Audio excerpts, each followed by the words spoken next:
Bonsoir. Demain donc s'ouvre à Dakar la revue annuelle conjointe du suivi de la mise en œuvre du plan Sénégal émergent, bilan de l'année 2016, perspective pour l'année 2017, un état de lieu grandeur nature qui permettra au Sénégal de faire cap sur le prochain taux de croissance qui, selon les experts du ministère de l'économie et des finances, se situerait autour de 6,6%. Voilà donc 2 ans que le Sénégal reste sur la performance, ce qui dénote d'une bonne tenue des finances publiques et de l'amélioration du climat général des affaires. À la veille donc de l'ouverture de cette revue conjointe, Le Point reçoit ce soir un éminent membre du secteur privé national. Serigne Mboup, bonsoir. Bonsoir, M. Faye. Oui, vous êtes le président de l'Union nationale des chambres de commerce, d'agriculture et d'industrie du Sénégal, par ailleurs président du groupe CCBM. Quand on parle du groupe CCBM, c'est quoi? Oui, le groupe CCBM, c'est une entreprise qui a été créée en 1992 après le décès de notre papa, qui travaillait pour son compte personnel et ce qu'on appelle au Sénégal l'informel. Mais il nous avait conseillé après de moderniser qu'en 1992 qu'on a créé l'entreprise et qu'aujourd'hui, compte plus de 6 pôles d'activité, 21 filières et plus de 800 emplois, nous sommes dans l'industrie et commerce et l'agriculture même et l'immobilier. D'accord, vous avez diversifié vos activités. 800, c'est des emplois directs ou? C'est des emplois directs et il y a d'autres emplois des emplois indirects. Indirects parce que nous avons beaucoup de partenaires que nous fournissons des marchandises et que nous encadrons aussi avec des magasins de Samsung et avec la distribution des automobiles. D'accord. Et l'autre casquette, c'est un peu les chambres de commerce au Sénégal. Comment ça se comporte? Oui, comme vous le savez, les chambres de commerce du Sénégal existent depuis 1804. La première chambre de commerce du Sénégal, c'est à Gorée. Et donc, l'objectif des chambres de commerce, c'est d'encadrer le secteur privé. C'est des institutions publiques. Parce que le bras de l'État. C'est des bras de l'État. Mais c'est les privés qui le gèrent. Donc aujourd'hui, pour être président de la Chambre de commerce de l'une des régions, il faut avoir la confiance des entreprises qui ont payé leurs taxes, qui ont été référencées. Et pour avoir la confiance, pour être l'Union nationale des chambres de commerce, il faut avoir les élus des chambres consulaires qui se regroupent. Aujourd'hui, nous recevons des fonds publics de l'État, mais notre objectif principal, c'est d'informer et former et encadrer. Et aujourd'hui, comme vous le savez, partout dans le monde, l'interlocuteur de l'État, l'interlocuteur des entreprises, c'est la Chambre de commerce. La Chambre de commerce. Et vous êtes en train aujourd'hui de jouer votre rôle. On est dans le contexte du plan Sénégal émergent. Ça fait beaucoup de défis quand même pour les entreprises, pour les chambres de commerce de manière générale. Oui, bien sûr. Vous savez bien que quand on parle de Sénégal émergent, les premiers bénéficiaires, c'est les entreprises. Parce que c'est les entreprises qui créent de l'emploi. Comme ce que le président l'a dit, c'est les entreprises qui créent de l'emploi, c'est les entreprises qui cotisent au niveau du budget de l'État. Aujourd'hui, le budget de l'État est composé de TVA, des droits de douane et des impôts, que ce soit des impôts salariés ou bien des impôts directs. Donc aujourd'hui, le programme Sénégal émergent, c'est l'entreprise qui est au début et au fin. Et vous êtes en train de jouer votre partition. Aujourd'hui, on annonce un taux de croissance de 6,6% au Sénégal. C'est assez exceptionnel compte tenu, vu le contexte dans lequel on était. Aujourd'hui, le Sénégal fait partie des 3 premiers pays listés comme tels par le Fonds monétaire international, la Banque mondiale, un peu les bailleurs de fonds. Comment est-ce que vous, en tant que membre du secteur privé, entrepreneur sénégalais, vous analysez un peu ça? Oui, c'est quelque chose d'extraordinaire. On félicite bien le président de la République, féliciter le gouvernement parce que vous savez que le Sénégal a hérité un taux de croissance faible entre 2011 et 2010-2011. Bon, on parle de l'augmentation des cours de pétrole, mais le plus important, c'est qu'aujourd'hui, on sent qu'il y a un taux de croissance qui augmente de jour au jour. Aujourd'hui, qu'est-ce qu'on doit faire? On doit se glorifier en disant que oui, on est à 6%, ou bien on doit dire que, attention, on doit aller au-delà de ça, parce que tous les pays qui sont développés aujourd'hui, Chine et les autres, ils sont allés même en 2 chiffres. Mais quand même, c'est quelque chose à encourager. Avec le programme Sénégal émergent, on voit des choses, on voit des investissements, on voit beaucoup de choses qui se passent. Maintenant, le problème, uniquement ce qu'on dit, ce que le secteur privé de dire, est-ce que ce taux de croissance reste à l'intérieur du pays? Oui, parce qu'il y a d'aucuns qui disent que la croissance ne se mange pas, justement. Est-ce que pour vous, la croissance ne marche pas. Comment est-ce que la croissance se mange-t-elle dans le cadre de l'entreprise? Ça, c'est des paroles vraiment sénégalaises. La croissance se mange bien. Parce que si la croissance, c'est l'évolution d'un homme, c'est la richesse. Si la richesse ne se mange pas, qu'est-ce qu'on mange? La croissance, c'est la richesse, n'est-ce pas? Vous l'avez senti dans vos entreprises? Bien sûr. Donc aujourd'hui, ce qu'on dit, c'est qu'en regardant Dakar comment se développe, en regardant la circulation, en regardant les voitures, en regardant comment les Sénégalais vivent aujourd'hui, personne ne peut pas dire qu'on n'a pas une croissance. Mais la seule chose qui reste à éclaircir, est-ce que la croissance c'est étendu sur l'ensemble du territoire national? Est-ce que les régions retrouvent dedans? Il y a des disparités entre Dakar et l'intérieur du pays? Voilà. Pour moi, si je faisais une évaluation directe, je peux me dire Dakar, même si on le sait, Dakar il est à 2 chiffres de croissance. Dakar a plus de 12% de croissance. Parce que regardons les voitures, regardons les maisons construites, regardons comment ça évolue.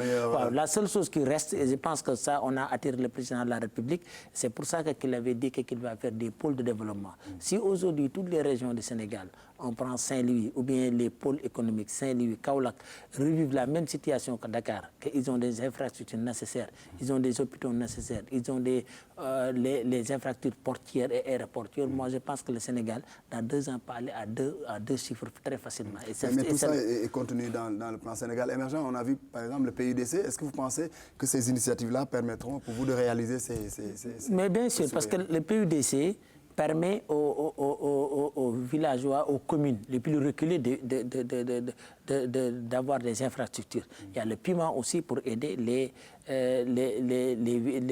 villages frontaliers. Mais maintenant, ce que nous pensons, ce que nous conseillons, parce que notre rôle en tant que chambre de commerce, chaque fois c'est de conseiller. Nous, notre rôle, ce n'est pas de syndiquer. Notre rôle, c'est de conseiller l'État et d'encadrer l'État. De contribution. Voilà, contribution. Ce que nous disons à l'État aujourd'hui, pour mieux garder le taux de croissance et mieux de le répartir, il faut développer les pôles. Et donc ça, c'est un programme qui aujourd'hui, le président l'a dit, et nous travaillons dessus. Aujourd'hui, si aujourd'hui, on arrivait au Saint-Louis, Kaolack, Ziguinchor, n'ont plus besoin de Dakar, pour Dakar ne soit plus l'endroit que tout le monde se réfère, déconcentré, et qu'on met des pôles de développement vraiment qu'on peut retrouver. Par exemple, le pôle urbain déjà de Diamniadio, est-ce que, voilà... Pour moi, le pôle urbain de Diamniadio, c'est une extension de Dakar. C'est bien, parce qu'aujourd'hui, il y a beaucoup d'infrastructures qui se font. On ne peut pas le voir tout de suite parce qu'en passant à l'autre route, vous allez voir de la construction. Mais moi, je pense que c'est l'espoir. Non, c'est l'espoir. Je dis qu'un peuple, il faut l'avoir en l'espoir. Moi, c'est ça que je vois. Beaucoup de gens disent qu'on n'a pas encore vu. On n'a pas encore vu tel et tel. Mais moi, du fait qu'on a un espoir, permet au privé de se préparer. Parce qu'aujourd'hui, on parle de marché d'intérêt national, on parle de gare gros porteur, on parle de tout ça. Mais pour moi, c'est bon pour Dakar. Ça, je me dis que tout ça, on le dit national, mais c'est pour la région de Dakar. Pensons maintenant comment on peut avoir les mêmes choses à Kaolack. Il faut élargir dans les régions. Voilà. Moi, je pense qu'aujourd'hui, et on en a discuté avec le directeur, de Seydou Sissal de Diamniadio, et il a même ambition avec le président de la République pour que la même chose qu'on a créé de pôle de Diamniadio, pourquoi Kaolack ne l'aura pas? Kaolack, pourquoi pas? Pourquoi Diourbel? Pourquoi Saint-Louis? Et donc, on essaye on parle de Diamniadio pour Dakar, mais on va parler demain de Kaolack, un pôle, une nouvelle ville, Kaolack, pour développer l'économie Kaolack. Est-ce que le secteur privé pourrait aider, s'impliquer carrément dans la réalisation de cet objectif? Par exemple, on sait que Diamniadio, c'est l'État qui porte. Est-ce que vous pouvez aller jusqu'à, en tant que secteur privé, tout simplement, d'hériter de ces objectifs-là et de les réaliser? Non, bien sûr, parce que pour faire quelque chose, l'État ne construit jamais. L'État finance. Donc déjà, le secteur privé est impliqué déjà actuellement. Aujourd'hui, ce que nous posons comme question, pourquoi le secteur privé national n'est pas en avant? Sur ça, il y a 2 points, pour moi, de mon analyse. Parce que c'est bien de dire que oui, ça va pas, ça, mais il faut donner des solutions. Aujourd'hui, on est dans l'espace de l'IMOA. On dit que le budget national, l'État du Sénégal doit contracter avec des entreprises communautaires. L'entreprise communautaire, c'est l'entreprise qui appartient à l'IMOA. Mais sur cela, c'est les chefs d'État qui doivent voir, parce que si on dit communautaire, ça veut dire que l'entreprise qui a été créée au niveau de la communauté aura les mêmes avantages que l'entreprise nationale.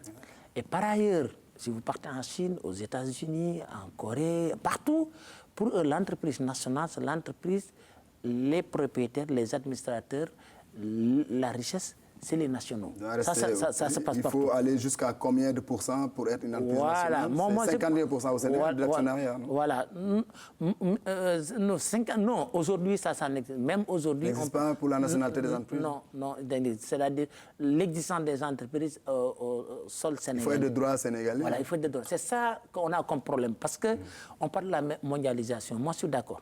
Mais si aujourd'hui, nous avions les mêmes avantages qu'aujourd'hui, moi, je pars en Chine, je peux m'investir là-bas. On va me considérer, du fait que j'ai créé une entreprise en Chine, on va me considérer comme une entreprise chinoise. Je peux me dire, oui, laissons les Chinois, laissons les Marocains, laissons tout le monde. Mais compte tenu que le Sénégalais n'a pas la possibilité d'aller en Chine, n'a pas la possibilité d'aller au Maroc, n'a pas la possibilité d'aller ailleurs, créer une entreprise, bien sûr, mais créer une entreprise pour avoir des marchés, des fonds publics, il n'a pas ces droits-là.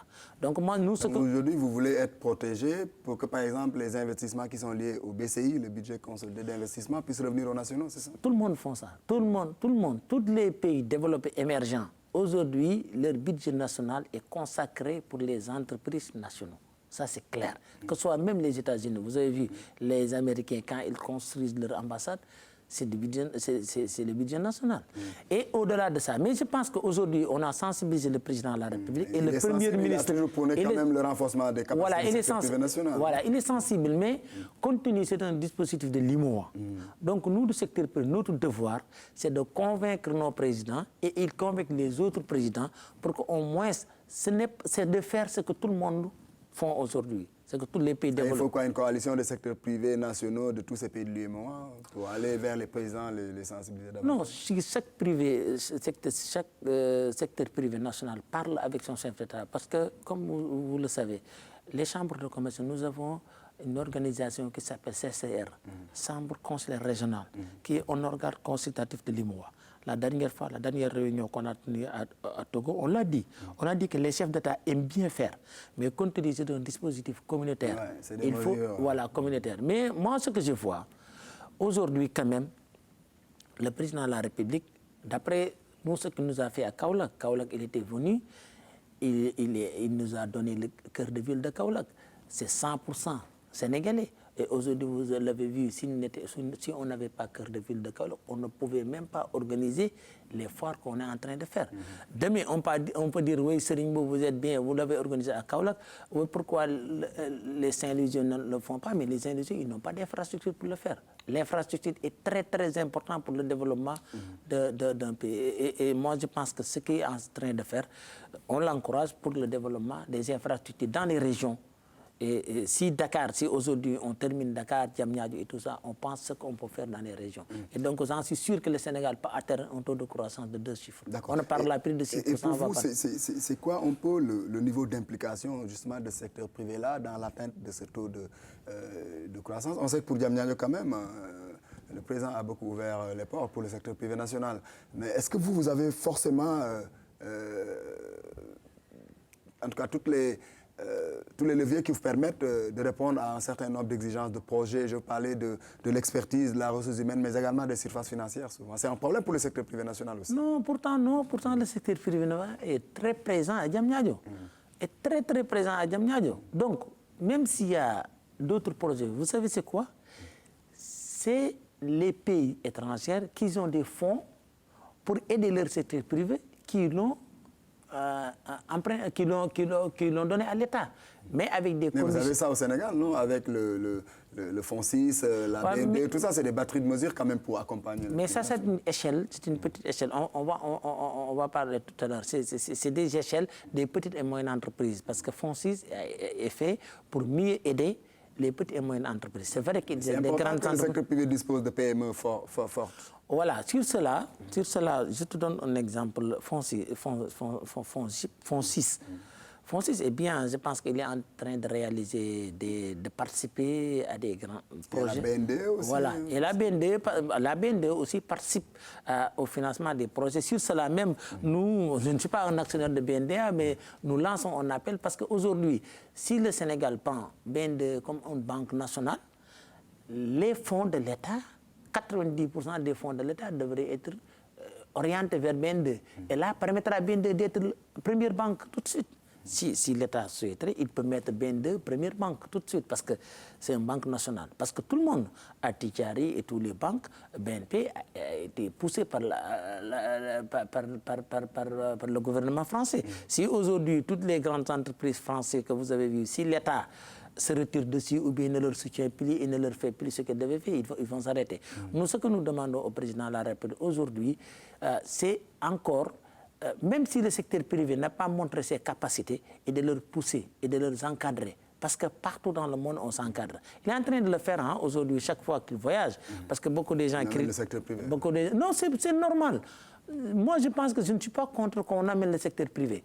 Parce que c'est ça. Si on n'amène pas le secteur privé, qu'est-ce qu'on amène? Voilà, le secteur... il vous crée des opportunités. Oui, il nous crée des opportunités. Mais moi, je demande à nous, le secteur privé, c'est bien d'accompagner le président de la République à Dubaï, c'est bien de l'accompagner en Europe. Mais là qu'on doit l'accompagner plus, c'est en Afrique. Aujourd'hui, parlons de la Gambie. Le Sénégal a fait des avancées diplomatiques. Le Sénégal a aidé Gambie pour assurer la sécurité. Moi, j'étais là-bas. Les Gambiens sont très contents du président Macky Sall. Mais maintenant, c'est le rôle du secteur privé. Ouais. Et avec l'appui de l'État, pour qu'on lui dise que maintenant, pour la reconstruction de Gambie, le secteur privé sénégalais soit présent. C'est à partir de là que les Gambiens voient directement l'apport du Sénégal. Parce que question sécuritaire, c'est un temps. C'est un temps tout de suite. Le reste, c'est pousser aussi le secteur privé, investir au Mali, ou bien faire des marchés au Mali. Est-ce que dans les instances patronales, vous parlez de... Mais bien sûr, on le parle, vraiment on le parle. C'est-à-dire aujourd'hui, on a un problème. Il y a un dialogue, d'abord, un dialogue interne entre le secteur privé, entre eux, qui reste. Et je vois qu'il y a des avancées aujourd'hui. Je suis entièrement d'accord. Parce que si on prend CNP, CNES, INACOA, ils ont créé une plateforme de secteur privé. Mais ils ne sont pas seuls. Il y a d'autres secteurs privés qui sont derrière. Moi, je pense qu'aujourd'hui, ce que nous devions faire... Vous ne parlez pas le même langage des fois. Voilà, ce que nous devions parler, c'est de créer un tel patronat. Patronat qui agit comme les Français nous disent, il n'y a que MEDEF. Même Maroc, même Mali. Et donc, je pense que l'État peut aider. L'État peut aider. Nous, on a dit, si l'État laisse, chacun va se concurrencer en disant que je suis plus fort, l'autre est plus fort. L'État pouvait appeler en disant que faites ça et moi je vais vous aider. Et je pense qu'ils sont obligés de le faire. Et à partir de côté, ils essayent d'encadrer une chambre de commerce. Vous savez, la chambre de commerce est différente du patronat. Patronat, c'est des grandes entreprises. La chambre de commerce, c'est des institutions publiques pour encadrer les petites et moyennes entreprises, pour leur aider à avoir des marchés. Mais au niveau de l'Union nationale, vous avez réussi ça, non, les chambres de commerce? Oui, on est en train de le faire. Vous savez bien que le travail, on ne le réussit jamais, parce que chaque fois, vous essayez de faire plus. Vous ne pouvez pas dire que j'ai terminé. On essaie de faire plus. Moi, je pense qu'aujourd'hui, tous les Sénégalais, ils sont en une dynamique de développement. Tout le monde parle en train de parler du Sénégal émergent. Même les villageois les plus reculés, chaque fois que vous parlez là-bas, chacun pense comment il peut émerger, même s'il a une boutique de quartier et tout ça. Et ça ne se fera tant qu'on n'aura pas un secteur privé fort. Aujourd'hui, l'État développe un important projet d'autosuffisance alimentaire dans la vallée, dans l'Anambé et tout ça. Quand on parle de cette politique publique, on ne voit pas très souvent l'implication du secteur privé national dans la production. Non, pourtant oui. Moi, ce que je dis toujours, le secteur privé national travaille très bien. Est-ce que vous êtes dans le riz? Bien sûr. Moi, je vous dis que j'ai 1000 hectares que j'ai investi. Mais je vous dis, j'ai investi, mais je n'ai pas gagné de l'argent. Et vous savez bien que le secteur privé, vous payez des salaires. Si vous ne gagnez pas de l'argent, vous ne pouvez pas continuer. Si on parle de l'autosuffisance, il faut travailler que les personnes qui font du riz gagnent de l'argent. En faisant quoi, par exemple? Voilà, je vous dis, en faisant quoi? Aujourd'hui, on importe du riz. Il est plus facile d'importer du riz. Moi, aujourd'hui, si j'ai 300 millions, il est plus facile pour moi d'importer du riz pour gagner de l'argent que de faire de l'agriculture. Si on inverse les rôles, qu'on arrivait à dire que oui, faire de l'agriculture, c'est plus rentable que d'importer, comme ce qui se passe en Europe, les gens vont laisser l'importation et vont aller vers l'agriculture. Pour laisser l'importation, c'est quoi? Il faut que l'État protège son riz local. Protège, il l'impose. Ça veut dire quoi? Bloquer carrément les importations? C'est possible. Moi, aujourd'hui, c'est difficile à dire qu'on lui dit que oui, il y aura une émeute, tout ça. Mais pour moi, c'est très clair. Je vous dis, les dépenses quotidiennes, les riz ne représentent même pas 10%. Ne représentent même pas 10%. Mais si vous l'augmentez demain, on dit que c'est des problèmes. Et pourtant, toutes les autres, on l'augmente. Les téléphones coûtent plus cher. La consommation d'un Sénégalais moins en téléphone annuel est 20 fois supérieure. 20 francs supérieurs. Donc je pense qu'aujourd'hui, on devrait tenir des discours directs au Sénégal en disant que, attention, si on veut arriver à avoir une autosuffisance, il faut taxer le riz d'importer. Taxer cher, de le mettre à 50% de droits de douane. C'est vrai que mes amis de commerçants ne seront pas contents. Mais eux, s'ils voient qu'aujourd'hui, avec ça, ils ne pourront plus, ils vont prendre les flux financiers et d'aller les investir. Mais est-ce que si l'État fait ça, est-ce que vous êtes capable de combler le gap quand même que l'État est obligé d'aller chercher ailleurs? Mais on parlait des années passées des poulets, des volailles. On l'importait. Mais l'État a pris des mesures aujourd'hui. Vous avez vu, ouais, le poulet local. Voilà, on parle de l'oignon et de pommes de terre. Moi, je pense que très bientôt, on va le régler. Donc, on parle même, moi j'ai même proposé, même l'arachide. C'est bon de dire que pourquoi les Chinois le prennent. Les Chinois le prennent. Mais si aujourd'hui on avait interdit l'importation de l'huile, mais on n'a pas suffisamment de l'arachide pour faire de l'huile. Et derrière, on nous fait croire que l'huile d'arachide n'est pas bon. Et moi, j'ai vu des études... Ça, c'est vous qui le dites, vous, secteur privé? Non, nous, on ne le dit pas. Mais c'est vrai que même si on le dit, c'est le secteur privé qui importe, qui dit ça. Mais même ça, c'est une théorie ancienne. C'est depuis la colonisation qu'on nous dit toujours l'huile d'arachide. Mais moi, j'ai dit que pourquoi l'huile, tout ce qu'on a comme l'arachide, on nous le prend. Les Français le prenaient, aujourd'hui chez les Chinois, on nous dit que ce n'est pas bon. Il y a un problème. Et moi, j'étais en Chine. Ils ont montré que l'huile d'arachide, il n'y a pas de problème. Même l'aflatoxine qu'on dit n'a pas de conséquences dramatiques. L'huile qu'on nous amène ailleurs, il y a plus de problèmes. Et on est en train de le sentir. Quand nos parents consommaient de l'huile d'arachide en Saloum, c'est rare de voir ce qui se passe aujourd'hui. Quand on te dit que les gens... Il faut que l'État mette en place des infrastructures pour faciliter tout cela. Parce que quand on parle par exemple du riz, vous me dites tout à l'heure, off the record, qu'il est plus facile d'importer un conteneur de riz de Thaïlande à Dakar que de Kédougou à Saint-Louis. Oui, comme je vous ai dit qu'aujourd'hui, d'abord, moi je donne un exemple. Si aujourd'hui l'agriculteur qui est à Saint-Louis, il a un prix de revient à 100 francs. Le Thaïlandais, là, on leur a dit que vous ne payez pas le droit de douane. Aujourd'hui, c'est plus facile d'importer du riz de Thaïlande à Dakar. Le transport ne coûte pas cher parce que c'est un bateau. Mais le transport de riz du Wallon... Combien le conteneur de riz de Thaïlande? Moi, je donne un exemple. Aujourd'hui, pour amener un conteneur, en Thaïlande, ça ne vient pas en conteneur. Moi, je donne un exemple. Pour amener un conteneur de Dubaï à Dakar, ça ne coûte même pas 1 500 $. Même conteneur, si aujourd'hui vous pouvez le prendre de Dakar, de l'amener à Kédougou, ça peut coûter 3 000 $. Donc aujourd'hui, même à l'interne, nous, au Sénégal, on va parler de l'émergence interne pour que nous, on essaie de commercialiser, on essaie de faire d'affaires entre nous, entre ce qui se passe à Kolda, ce qui se passe à Ziguinchor. Intérieur du Sénégal, le transport coûte cher. Donc aujourd'hui, c'est pour ça que nous avons demandé à l'État d'impliquer le transport maritime et ferroviaire à l'intérieur pour permettre aux produits d'être moins chers. Parce que c'est presque injuste. Injuste, je dis que injuste parce que Dakar, les Dakarois consomment, les Dakarois consomment des produits moins chers que les Saint-Louisiens ou bien les Kaolunkois parce qu'ils l'achètent plus cher, parce qu'il y a le transport. Si aujourd'hui on avait fait les infrastructures maritimes, les infrastructures ferroviaires, qu'aujourd'hui les riz L'État y est, il y a quand même des problèmes. Ouais, il est là, non, non, non. Moi, ce que j'ai dit, je te dis que l'État est dessus parce que on parle de port de Ziguinchor, c'est déjà dragué. Il y a le port de Kolok, on en parle. Le port de Saint-Louis, on en parle. Et même, il y a le nouveau port minéralier de Bargny. Moi, ce que je vois aujourd'hui, je vous dis que si aujourd'hui on pointe que l'État du Sénégal encadre le secteur privé à une montre dans leur imposant, ce n'est pas de dire que oui, je vous laisse vous regrouper.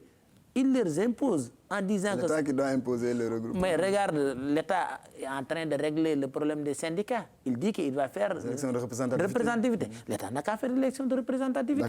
Pour voir qui représente qui et après avoir 2, 3 interlocuteurs. D'accord. Il y a le gaz et le pétrole. L'État est producteur dans quelques années. Est-ce que vous pensez à ça en tant que secteur privé? Sinon, vous risquez d'être laissé en rade.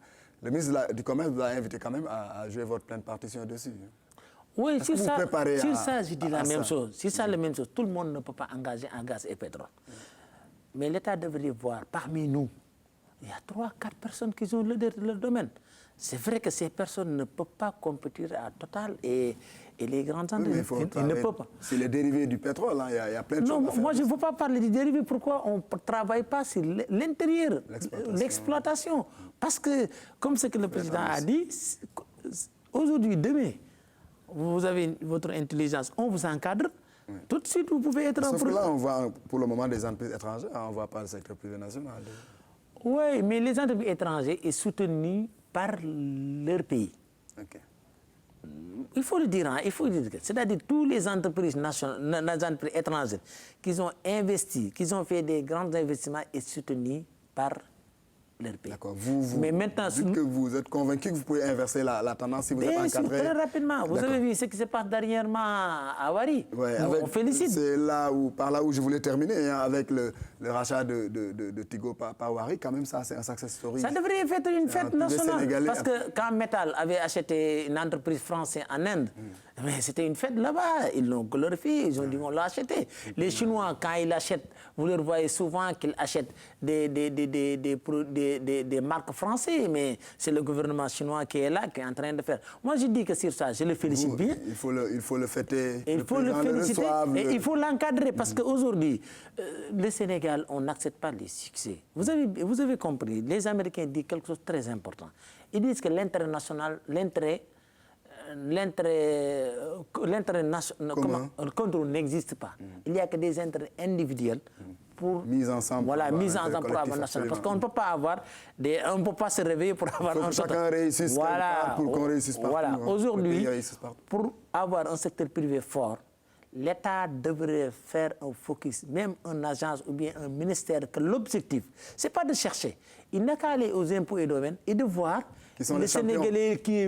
En chiffres, ce n'est pas le Sénégalais en parole, ce n'est pas un Serigne Boub qui est devant les télés en train de parler gauche à droite. Non, c'est des champions qu'on voit que voici les résultats. On vous appelle, on vous encadre. C'est ça que la Corée a fait, que Samsung est devenu leader.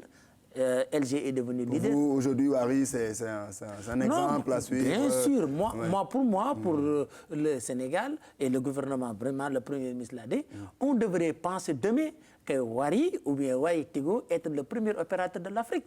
On faut le pousser. On lui souhaite. Il faut aller du côté des banques, voir des Sénégalais qui ont investi à la banque et l'État, dans la même manière qu'il a un programme de PSE, il a un programme de soutenir ses champions. Absolument. Et de mettre ce qu'il faut. C'est eux qui feront le PSE. Ouais, c'est eux qui le feront et c'est eux qui payent les impôts, c'est eux qui emploient les Sénégalais parce que l'État n'emploie, hein, même si on dit que le secteur public emploie, le secteur public est là pour encadrer le secteur privé.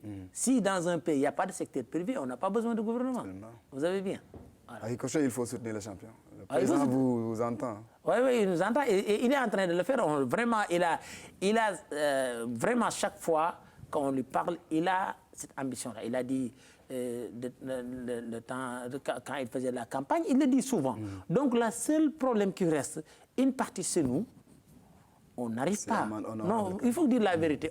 Que ce soit nous, on n'arrive pas à mettre en place un cadre de concertation. Mais il est en train de se faire. Ce n'est pas quelque chose de nouveau. Depuis l'indépendance, peut-être On nous a divisés, on nous a divisés. Voilà, voilà. Maintenant, moi, ce que je lance un appel à tout le monde, et aux grands, que ce soit Baïdi Agne, ce qu'il a fait, je le félicite, c'est des assises nationales. Les assises de l'emprise. Maintenant qu'on se retrouve, que le Sénégal crée un seul, ce n'est pas des partenaires, ce n'est pas qu'on est là, il a quoi créer. Il faut qu'on pense à avoir un seul patronat fort. Et derrière eux, ils aident les chambres de commerce. Ensemble, ils vont réussir l'émergence du Sénégal avec l'État. Merci beaucoup, Séville. Merci. Je rappelle que vous êtes président de l'Union nationale des chambres de commerce, d'agriculture et d'industrie du Sénégal, président du groupe CCBM. Oui, merci. Merci. Le point ce soir est fini. Nous vous donnons rendez-vous mercredi prochain pour une autre question d'actualité.